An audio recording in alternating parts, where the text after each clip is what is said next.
All right, everybody. It's Wednesday. It's 7 o'clock. So you know what time it is. It's oh my goodness. I can't hear you, Fernando. It's Wednesday. Chasing Gazillions. Not the same as making millions. It's Wednesdays with Anthony and Fernando. No, Fernando and Anthony. But come on, dude. I don't hear you. We are live. We're on.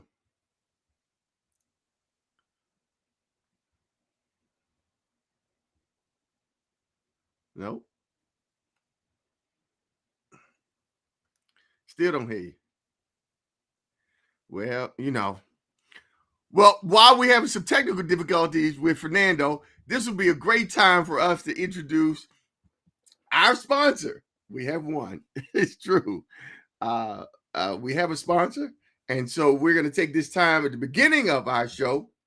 We got a great show today. We're going to talk about ADA compliance on existing facilities and whether or not your properties have to be ADA compliant. But before we get started with that, let us hear from our sponsor, Global Scholars Foundation. The Global Scholars Foundation, GSF, is a local nonprofit here that works with District of Columbia public school and charter school kids 9 through 12, takes them through an extensive Fernando's killing me because he's laughing, but I can't hear him.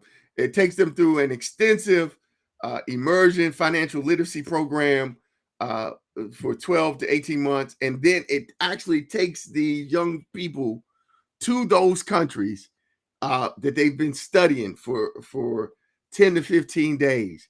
And it's just a wonderful experience. They've traveled to China, Abu Dhabi, Dubai, South Africa.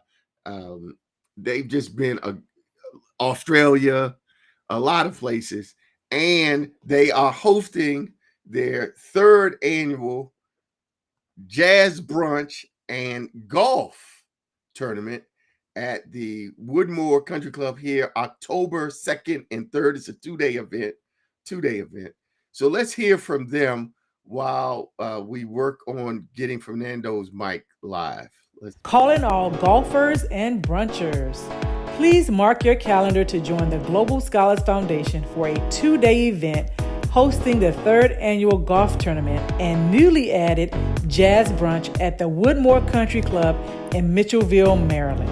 The two-day event will kick off on Sunday, October the 2nd with a jazz brunch and continue on Monday, October the 3rd for our third annual golf tournament. Please visit our website at globalscholars.foundation for more information and to register for this event.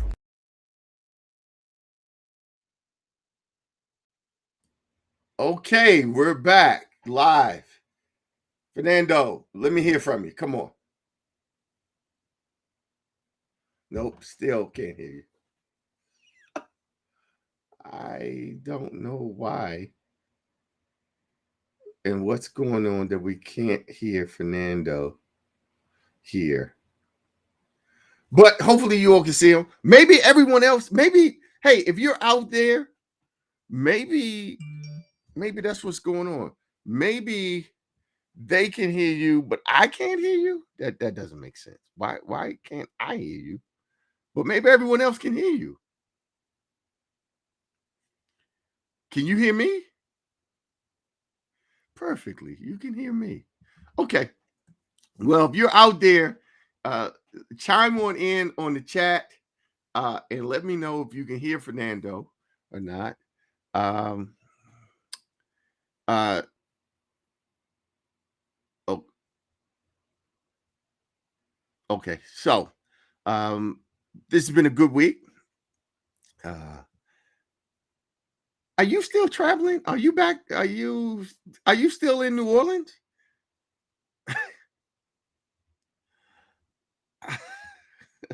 Again with the Maryland thing, Okay, great. Fernando was down in New Orleans this week, That auction is coming up soon that he's going to be hosting. Hold on. Let's see what we got here. John says, happy Wednesday. John writes here. The Virginia Bushcrafter, thank you. He's always there. Can hear Anthony, but not Fernando. John Wright says, we can't hear Fernando. They cannot hear you. Yes, I know. It's frustrating. It can be. This week has been a good week. Hey, you know what today is? It's Melinda's birthday. Happy birthday to Melinda, everybody. Hey, if you out there and you know my lady, Melinda Bowling, if you're on her Facebook or live or something like that, give her a shout out. It's her birthday. She's been celebrating all day today. And okay, and now Fernando went away. No, I'm but here. Now he's here. Okay, I can hear you, but I went with the cell phone. You went with the cell phone. Okay, fine. I'll figure out the computer for next week. Sorry about that, everybody. Hey, man, you know we love you. So I was saying it was Melinda's birthday today, and after the show, I heard you. Oh, you did. Okay, great. You got to marry right in life, people. You got to marry right. If you don't have it, it'd be really hard. Got to marry right. Yes. I'm an only child, and my mother and a mama's boy. Singleton. And a mama's boy. And it my shows. mama. It shows.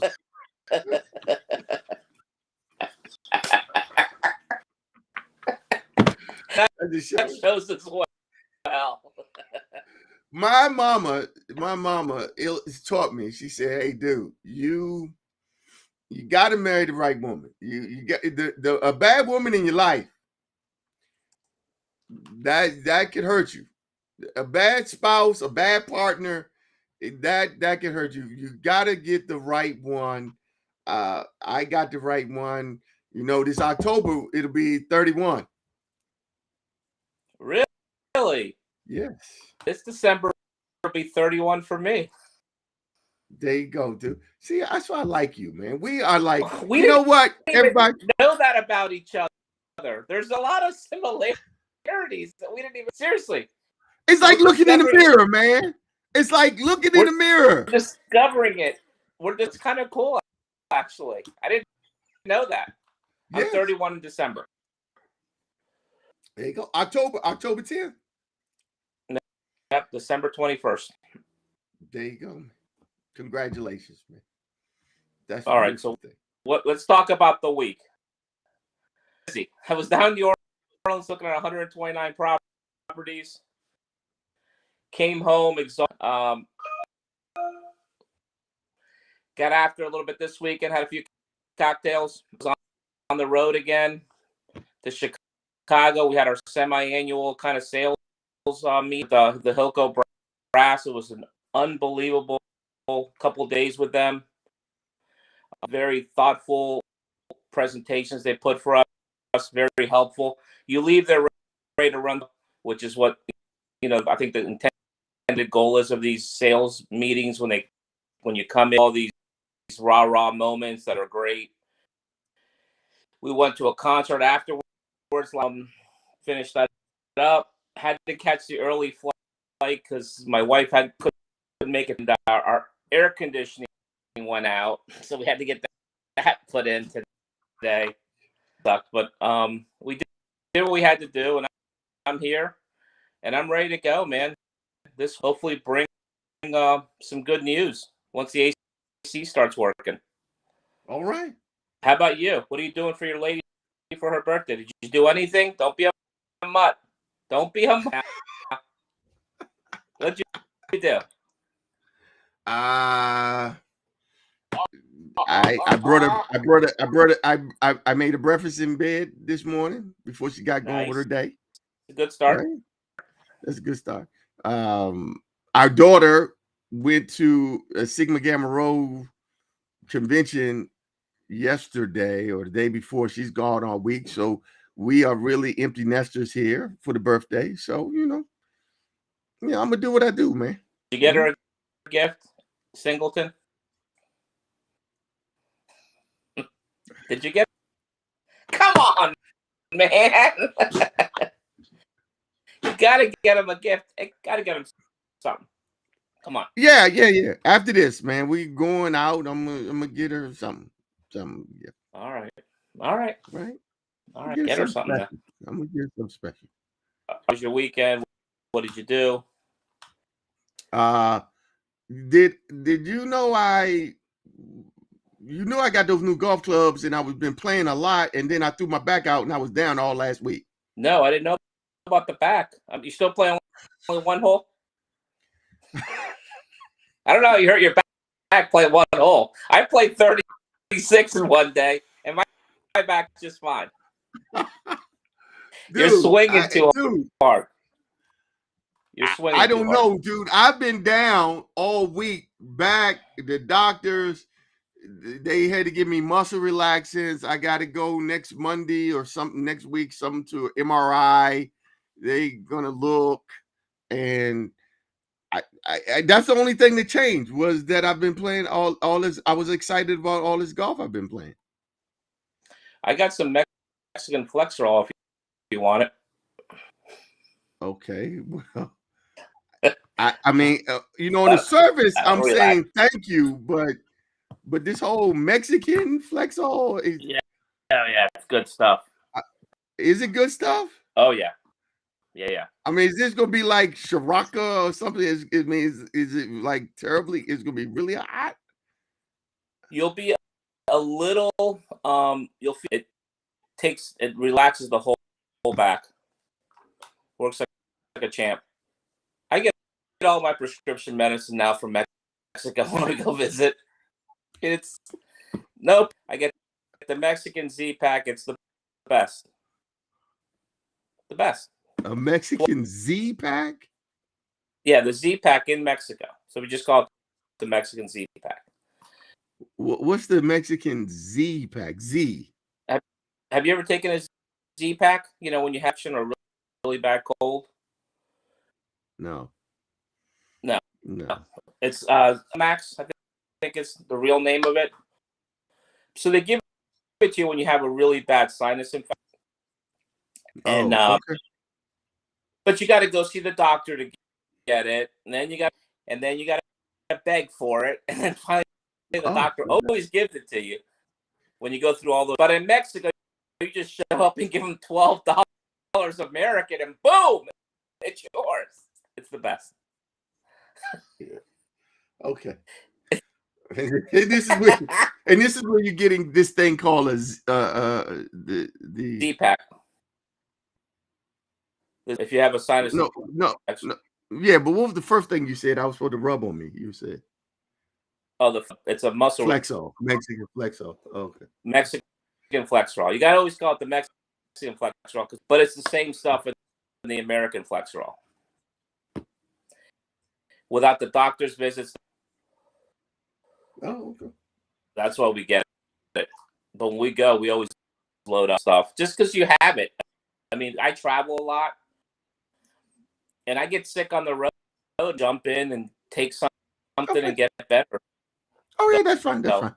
Yeah. Well, okay, that's fine. I'm probably not gonna be able to get it because I am taking Melinda and I for her birthday. We're going out of town tomorrow to a wedding, and then we're just gonna keep it going because nobody's here. So now we just make it a long weekend. Good. That's what happens when you're successful. You can make it a long weekend. There you go. Hey guys, look. So we've already talked about our fundraiser. Let's get into today's topic because I know you're all excited. Well, you might not be that excited, but here's the topic this week is ADA compliance. It's really and why this came up was a couple weeks ago. I was showing a property I'm selling at 916 Pennsylvania Avenue Southeast. It's a 5,400 square foot office building on Capitol Hill near the Eastern Market Metro. It's like a half a block away. It's a beautiful office building. 7 offices, reception area, conference rooms. If you're interested, if you're out there looking for office space, an office building to own, it's literally 2 buildings combined into one. And it's perfect for nonprofits. Huh? I thought you had a contract on it. No, they didn't write. And I know. Good Lord. I know. But anyway. That's when we get paid. I don't want to hear from anybody because we have to deal with those ups and downs and the drop and the up and the down. I mean, it's everyone can relax. We're earning it. Don't worry. That's right. We are. And I thought this was it. It was perfect. They were a consultant. It was 2 groups. There was an Indian group, that's Indian lobby group, lobbying on the Hill, coming in from like Arizona. The guy flew in and all. And ultimately they were like, not close enough to the. I was like, come on, dude. How much? We 1 metro stop away from Congress and everybody. You can walk down the street for your lobbying. This is the only place on Capitol Hill near there with 9 parking spaces off street. Pennsylvania Avenue address. Come on. Anyway, I'm not marketing the property today, but it's a wonderful property. But the point was, during the recent tour, one of the nonprofits, the prospect says, hey, how does the current occupant or current owner get around ADA requirements? Because I noticed that the bathrooms, the 4 bathrooms that are here, are not, extra wide doors with the bars for wheelchair, and there's no ramp from Pennsylvania Avenue up the stairs or in the rear. And that got me to thinking, how I don't know. That was a great question. So I went to the source. Most of you out there know, some of you may not know, that my wife, who celebrated her birthday today, Melinda Bowley, was also the former director of always the better. The better half. That's The right. bowling and the kids. That's right. No doubt. I married up. Yes. And so Melinda, way up. Hold on. I saw somebody, some dude said something like to me, we were talking football and I mentioned about my wife, and dude was like, "Ooh, man, you really outkicked your coverage with that one, didn't you?" Yes. Say, yes, I did. So anyway, I talked to Melinda. She is the former director of the Department of Consumer and Regulatory Affairs here in Washington, D.C. So I went to her, as I always have, as we've done these 35 plus years we've been together. We talk real estate. And I was like, hey, why is it that does this property have to meet ADA requirements? Why doesn't it? Because I never thought about it. And so grandfathered in. I'm gonna. Well, that wasn't the term she used, but I think it's along the same lines. It turns out that the current occupant, who's been there about 5-6 years, the current seller of the property, when they purchased the property, they purchased it as is, and they made no substantial improvements, renovations to the property. The property, this is what it was when they bought it. They haven't done anything. And as a result, the property, although ADA, I'm about to share with you, covers a lot of different spaces, public spaces, and all, it doesn't affect this property and this current owner. And we'll get into it. One of the things that is a misnomer is that people believe that, not people, there is floating in the community a misunderstanding about the applicability of ADA. And sometimes what you get is this sort of response of, hey, if it's existing building after ADA came into existence, and the building was already there, ADA doesn't apply. And that's not true. It's not true that just because and that's what we're going to be talking about today, existing facilities and the applicability of ADA. What you get is sort of the half truth. It's like in this case, this property. If the new buyer of this property, for example, if you come in and you buy 916 Pennsylvania Avenue from this owner and you don't do anything to the space, you too still will not be subject to ADA. You as the new owner, it's not just that the property was sold and now you're the new owner and now you're subject to ADA. It's if you come in and you start doing what people are suggesting they want to do, which is knock out walls, open it up, then that level of renovation and construction work is what will trigger now you the building being subject to this federal law. So let's just jump right into it. Yeah, go ahead. Real quick, is it because you're drawing permits in the city of major construction? You got to comply when you're redoing it. You have to be ADA compliant. Is that what triggers it? The permits? It's not the permits in and of itself. I mean, if you draw a permit to upgrade the plumbing, that in itself doesn't trigger the requirement for it. It gets very confusing. There's a checklist, and I'll just give you all the punch list, right? The point, the bottom line to it right now up front, just in case my presentation doesn't make it crystal clear. And that is this: when it comes to ADA, it's very confusing. It's a federal law that was created to help to address discrimination in properties in space, and its applicability, how it's used, when.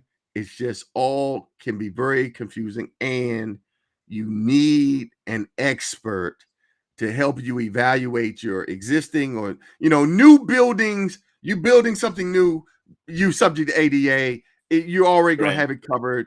Your professionals are already going to plan in the ADA requirements on new. So that's not an issue.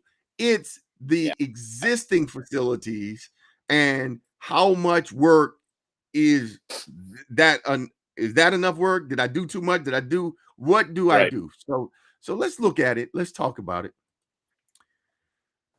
Let's take a look here. Before you start, New York, they don't have the grandmas there. It was really tough when you're in an old city. ADA haven't come around because the buildings haven't changed in 50 to 100 years. It was a couple of 86-year-olds around New York City. Was not easy. So just bring someone of age to an older city. Don't think there's going to be ramps everywhere and a lot of accessibility for people with walking. Dude, do you know Olivia? Yeah, it's my daughter. Your daughter's on our show. Yeah. Your daughter come in. She knows. Did you? Okay, there you go. I just wanted you to see that she's in there watching Dad. I love it. So okay, let's go back to the presentation. Okay, so ADA compliance. We're talking about existing facilities, and so that was the point I made. You need to get an expert. We know some of the experts who are doing the required due diligence, who can help you evaluate your existing buildings and facilities to see if they're subject to will be subject to ADA, depending on its use and all. So let's take a look here. So we call it ADA. It's the Americans with Disabilities Act, and we're looking at the requirements for existing facilities.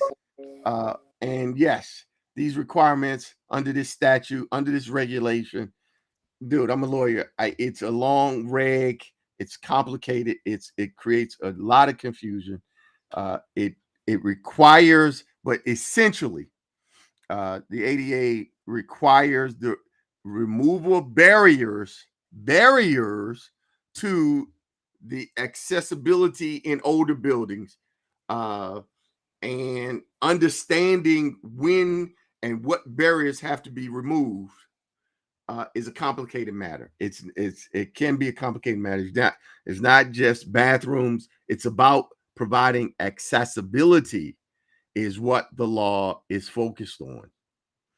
Now this federal statute. So again, I know we're being live streamed all over the country. I don't know, maybe all over the world. But so my comments, and again, these are our comments, our experience here in this marketplace. Living in the District of Columbia, we're federal enclave. But anyway, ADA has a lot of titles. It has 5 titles, but the title that's relevant for us here in terms of your property is Title 3, which prohibits the discrimination by private entities of operating a place of public accommodations and commercial facilities. Already, that's where the confusion already begins right away in terms of what is a public accommodations and commercial facilities, right? Because some people are like, oh, so we're only talking about governmental buildings, public. No, it's not limited to just the government building, not DC government, federal government buildings. No, it's where the public can be entering your space, your commercial facilities, right? Oh, well, what about my house? No, it doesn't address. Yes, people in the public do come into your home, but no, you and your residential. It doesn't focus on residential. Title 3 sounds like a gray area in the whole thing. Like, that's why you're saying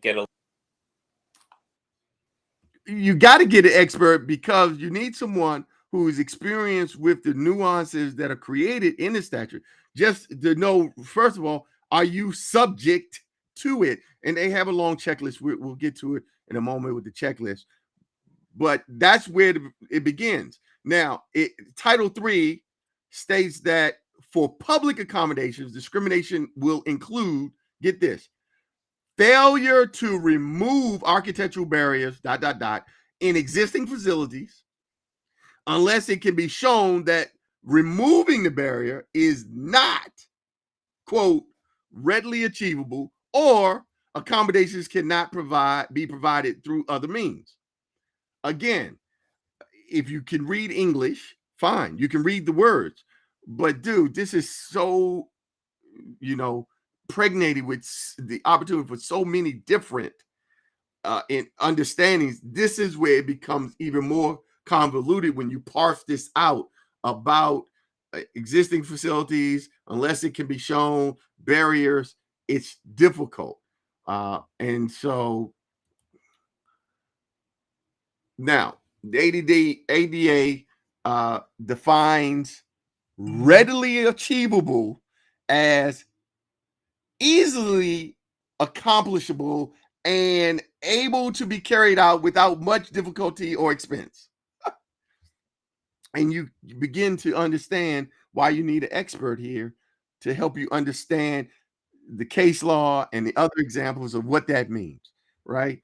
The bottom line is that the statutory definition, as does provide a checklist and factors that you can actually see. They're enumerated factors to be considered in determining whether or not a barrier removal is readily achievable, and recognizes what may be achievable for one business might not be for another. Again, contributing to why there's so much misunderstanding about it, because now you have different owners of properties that may look similar but are subject to the same statute and getting different results. And so you got different business owners saying, oh yeah, I had to do ADA. And the other one saying, well, I didn't. You say, well, why not? Oh, well, my tenant didn't need this, or my tenant required this. My tenant was going to have patients in and out, so I had to do this, and you didn't. We got the Virginia Bushcrafter chiming in. Always, we love giving them top billing. So basically, it depends upon the end user. Yes, but I'm going to hide behind. We're going to need to have those experts who are living here with the statute to help us understand. There is a checklist about the things that contribute to whether or not a barrier needs to be removed and what you do. Now, we go on to say it's not, unfortunately,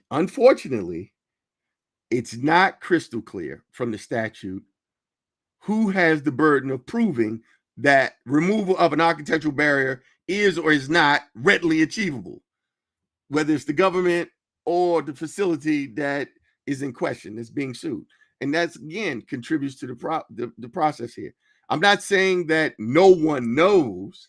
What I'm saying is that just standing here saying with again, everybody, remember, we're talking about existing facilities that have been sitting here, 5, 10, 15, 50 years, and nothing's been done. And now they're in production. People are using the space.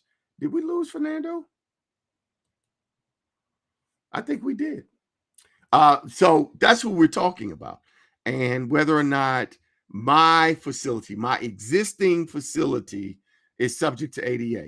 And so that's what you're getting. You got these end users who are coming to your space to lease your space, right? And that user,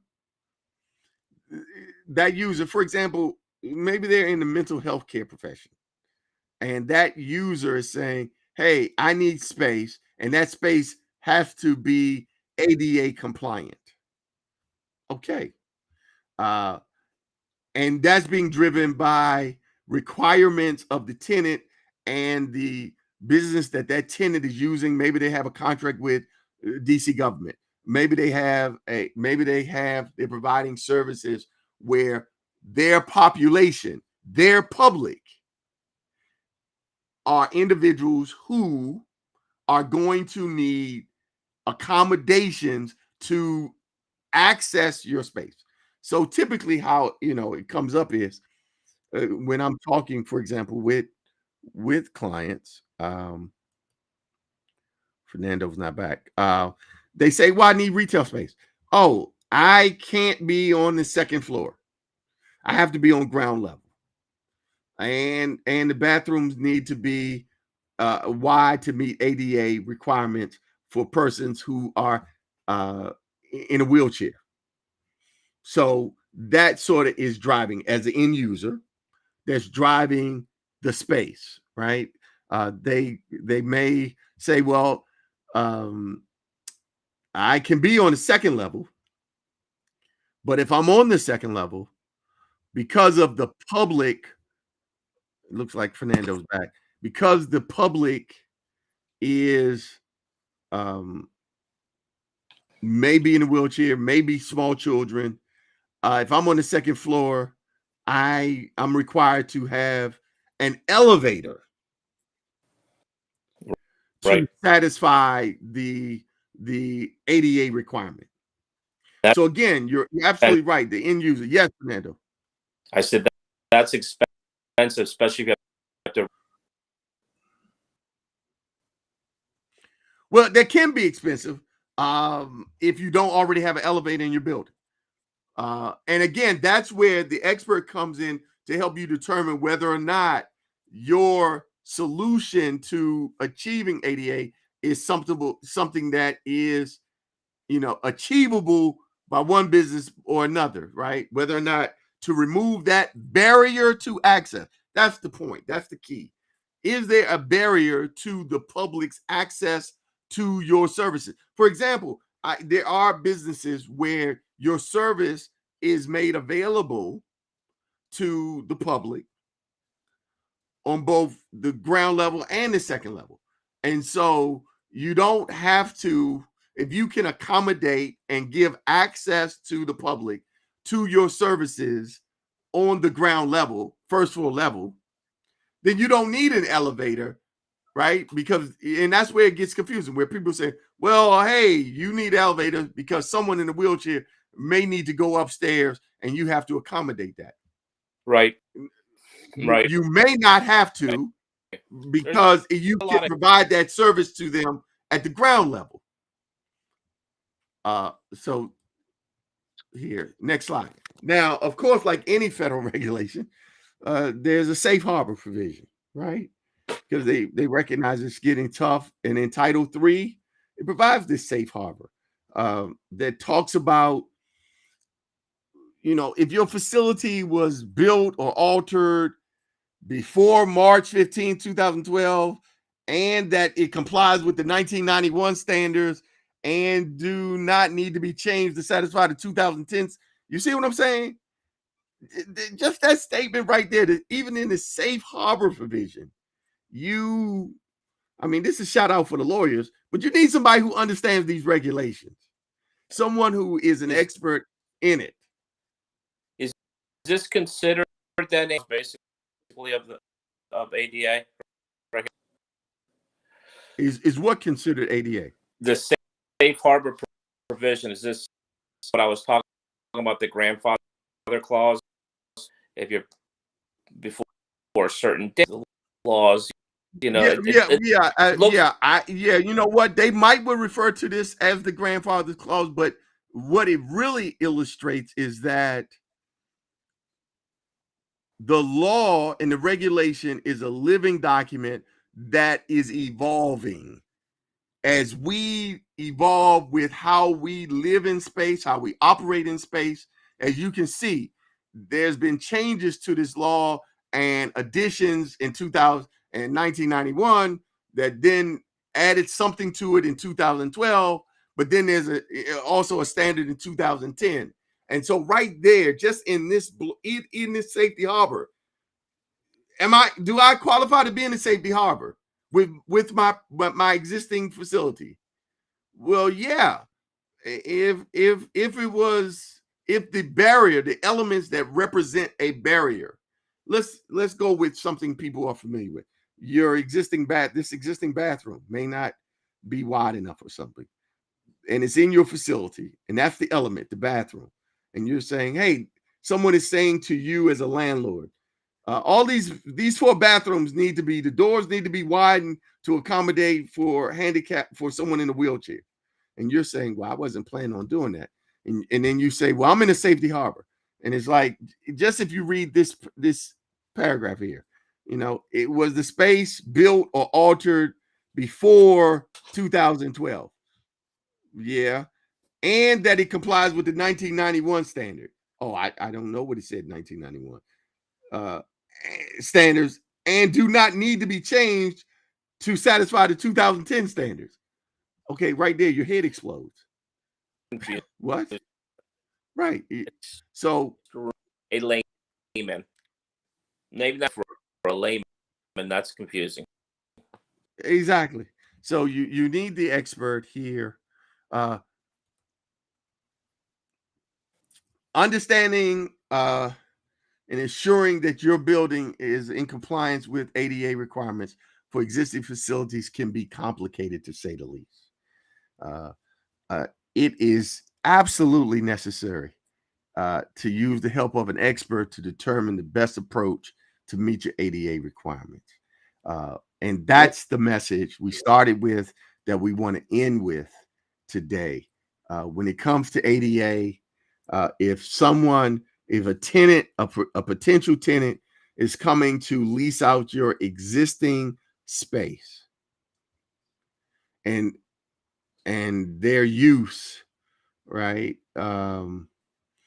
They say, well, yeah, the people from the public are people from the public coming into your space. Will you have the public coming into the space? Staff, public, people. Yeah, you want to get an expert in here to help you understand, even when you're leasing a space as is, where is, and you're saying, I'm the landlord. Boy, those requirements are going to fall strictly on the tenant to comply with whatever local that's what my lease says. They are responsible to comply with any local regulatory requirements. And even that, when you read this statute, isn't necessarily the case. That it also speaks to the landlord owner of the building for those base building requirements, right? I know you're providing the space as is, where is, to a tenant who's going to build it out on their own, but it's still your envelope. And with that comes things like bathrooms and those kind of facilities. So, wow.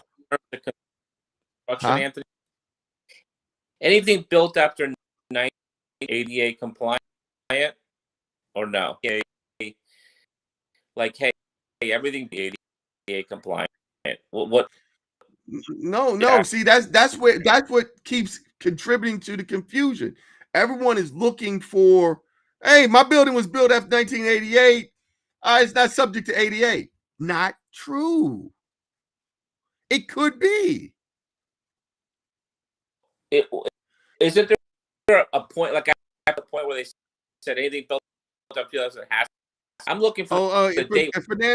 Fernando, someone is saying you're spotty. You're going in and out. I don't know why. You look like you're paired, but you're spotty. I've been spotty my whole life.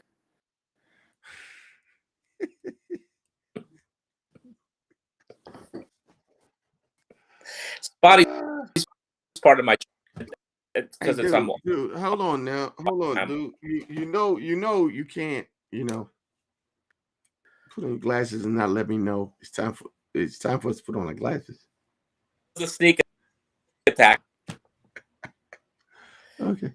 So look, that's ADA. Hey, we want to thank everyone for I didn't mention which episode this is. Is this 13, 12? Episode 13. Which episode? 13. 13. All right. Just so you all know, we are this thing is really getting jacked up. Next week, we have a special guest.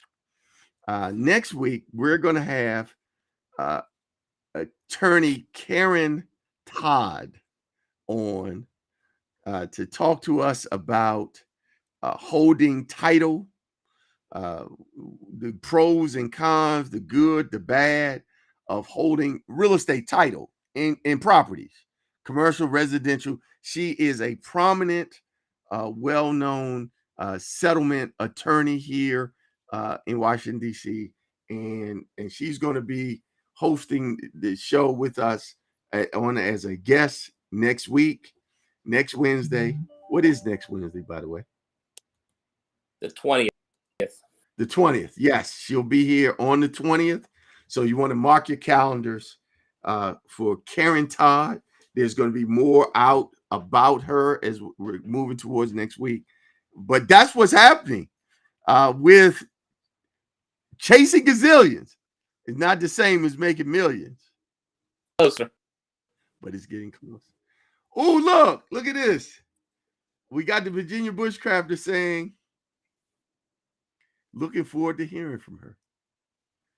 I love the Bushcraft. Hold on, look at this. Olivia, can't wait. I don't know what that means. I don't know if that's a shout out, a shot at you or not, dude. It's Olivia. But by the way, Olivia logo. The logo? Yeah. The logo.